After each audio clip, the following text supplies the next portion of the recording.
Hello అండి. ఈరోజు పచ్చి రొయ్యలతో బజ్జీలు ఎలా చేయాలో చూపెడతానండి. ఇవి కేజీ రొయ్యలండి. ఈ కేజీ రొయ్యలకు డొప్పలు తీసివేస్తే ఇలా ఒక 600 గ్రాముల పచ్చి రొయ్యలు వచ్చాయండి. ఈ 600 గ్రాముల పచ్చి రొయ్యలను శుభ్రంగా కడుక్కొని దీనిలో ముందుగా పసుపు, ఒక స్పూన్ పసుపు వేసుకోవాలండి. తర్వాత ఉప్పు ఒక స్పూన్ వేసుకోవాలండి. తర్వాత కారము ఒక 2 స్పూన్స్ వేసుకోవాలండి. తర్వాత ఇది మటన్ మసాలా అండి. ఇది మటన్ మసాలా వేసుకోవాలి ఒక స్పూను.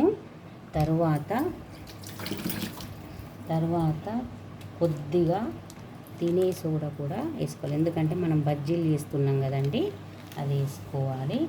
తరువాత కొద్దిగా అల్లం వెల్లుల్లి పేస్ట్ కూడా వేసుకోవాలండి. ఎందుకంటే ఇది నాన్ వెజ్ కాబట్టి కొద్దిగా స్మెల్ వస్తూ ఉంటుందండి.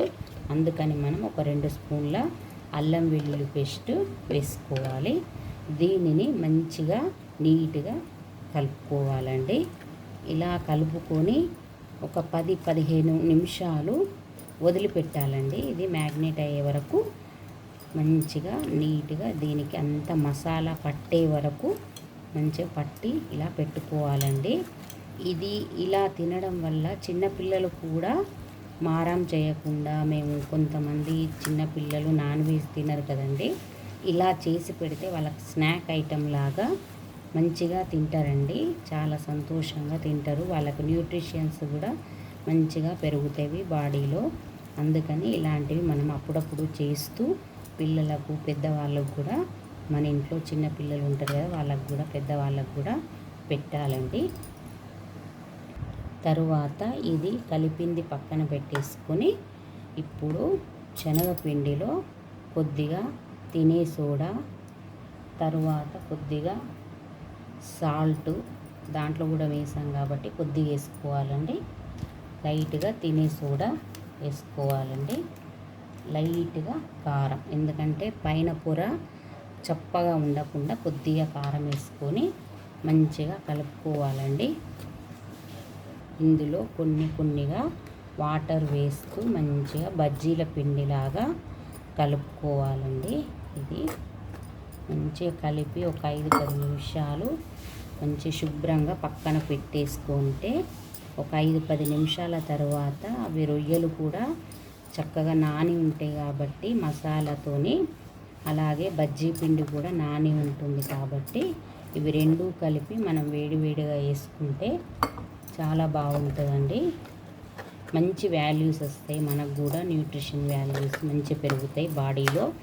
ఎప్పుడు ఆ మిర్చితోని, ఆలుతోని, ఆలు బజ్జీలు, పకోడీ ఇలాంటి వాటితో కాకుండా మనం అప్పుడప్పుడు వీటి నాన్ వెజ్ వాటితో కూడా ట్రై చేస్తూ ఉంటే మనకు చాలా ఈవినింగ్ స్నాక్స్గా కూడా చాలా బాగుంటుందండి. మీరు కూడా ఖచ్చితంగా ట్రై చేసి తినండి. నా వెరైటీ వంటలు ఛానల్ని సబ్స్క్రైబ్ చేసుకొని లైక్ చేయండి, నన్ను ప్రోత్సహించండి. ఇలాంటి వెరైటీ వంటలు ఎన్నో చేసి మీకు చూపెట్టాలన్న కోరికండి. దయచేసి నన్ను ఆశీర్వదించి నా వంటలను చూస్తూ ఉండండి. ఈ వెరైటీ వంటలు అనేటివి ముందుగా నేను ఎవ్వరికీ తెలియని వంటలను చేసి చూపెడతానండి. జనరల్గా నార్మల్గా ఉండే వంటలు కాకుండా నా వంటల ఛానల్ని మీరు ఫాలో అయితే ఎవ్వరు కూడా ఊహించని వంటలను నేను చేసి మీకు చూపెడతానండి. అందుకే వెరైటీ వంటలను పెట్టాను నా యూట్యూబ్ ఛానల్కి. సరేనండి, ఇప్పుడు అయింది. ఒక 5-10 నిమిషాలు దీన్ని ఇలాగే వదిలేద్దాము. ముందుగా కడాయిలో ఒక 1/2 కిలో ఆయిల్ వేసుకున్న తర్వాత ఆయిల్, శనగపిండి తీసుకోండి. తర్వాత ఈ మసాలా పట్టించిన రొయ్యలు కూడా తీసుకొని దీంట్లో శనగపిండిలో డిప్ చేస్తూ ఇలా డిప్ చేస్తూ ఆయిల్ ఫ్రై అయిన తర్వాత వేసుకోండి. ఏం లేదండి, ఈ మసాలా కలిపిన రొయ్యలను ఈ శనగపిండి దాంట్లో ఒకసారి డిప్ చేసి ఇలా మూకుట్లో వేయండి. ఇలా డిప్ చేసి ఇలా వేయండి.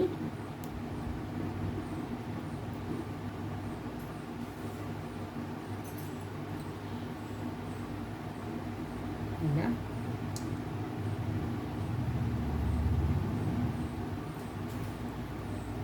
ఇలా వేయండి. మంచిగా దూరగా ఎర్రగా మంచి బ్రౌన్ కలర్లో కాల్చుకొని తింటే లోపట ఈ రొయ్యలు కూడా మంచిగా క్రిప్సీగా వస్తాయండి. మనకు కూడా పంటి కింద నలిగేటప్పుడు చాలా బాగుంటాయండి. మంచిగా ఇలా చేసుకోండి.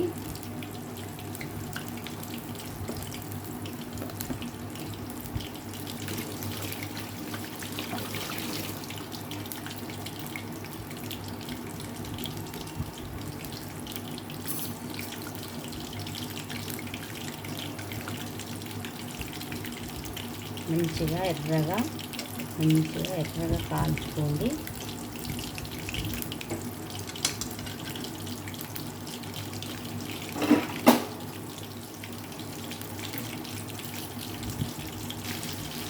ఇలా మంచి హై ఫ్లేమ్లో పెట్టి, ఎందుకంటే పచ్చి రొయ్యలు కదండి, లోపట మంచిగా వేగాలి.